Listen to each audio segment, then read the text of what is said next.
چاره‌بینی ادانه بخشیده به سالگرد کنستیتوسی جمهوری تاجیکستان در تالار کلان مقامات اجرایی حاکمیت دولتی شهر استراوشن نیز دایر گردیده. آن پس از وارد نمودن پرچم دولتی جمهوری تاجیکستان و صدا دادن سرود ملی آغاز گردید.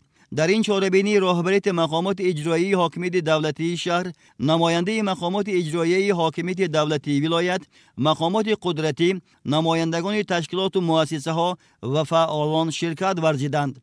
از ضمن سخنرانی ها و ارائه تبریکات رئیس ولایت قید کرده شد که کنستیتوسی جمهوری تاجیکستان در تحکیم ساختار دولتی، تأسیس و اصولهای اداره نمودن دولتداری نقش نهایت مهم بازیده، کفالت حقوق و آزادی‌های انسان و شهروند را تأمین و به سندهای اعتراف شده عمومی بشری کاملا مطابق می باشد.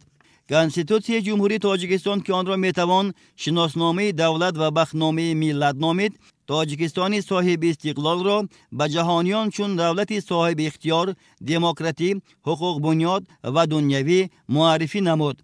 در تحکیم و گسترش و رعایت سند و معیارهای کنستیتوسی جمهوری تاجیکستان در روند فعالیت مقامات دولتی، سهم کارمندان مقامات ملیتی کشور نیز نظررس ارزیابی گردید.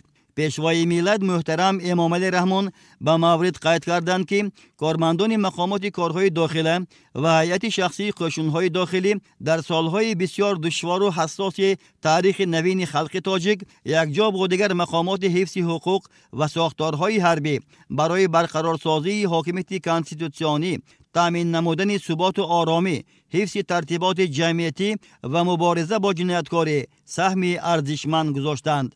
در جریان این چاره‌بینی متنتن یک قطار فعالان ساحه‌های کسب و کاری گوناگون و کارمندان مقامات ملیتی با سپاسنامه و افتخارنامه‌های مقامات اجرایی حاکمیت دولتی ولایت و شهر استراوشن سرفراز گردانیده شدند.